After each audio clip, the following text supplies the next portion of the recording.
ओडिशा कोठाबाड़ी और निर्माण श्रमिक कल्याण योजना रे गजपति जिले में 374 अधिकारी को 1,63,06,200 टंका प्रदान।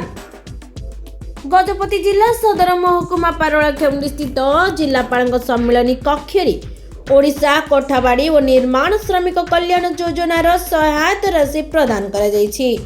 जिलापाल विजय कुमार दास 374 हिताधिकारी को विभिन्न योजना रे सहायता राशि बाबद मोट 1,63,06,200 टंका डीपीटी माध्यम प्रदान करथिले।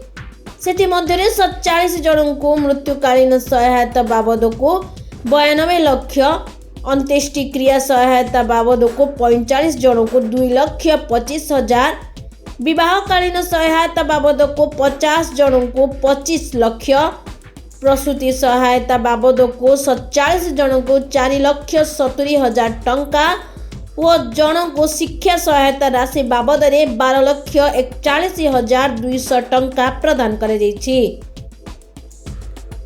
कार्यक्रम रे जिला श्रम अधिकारी भारती बेहेरा, सहकारी श्रम अधिकारी मदन मोहन टुडू, अमित कुमार नायक, सुकांत कुमार पंडा और जिला सूचना और लोक संपर्क अधिकारी प्रदीप्त गुरुमाई प्रमुख उपस्थित थिले।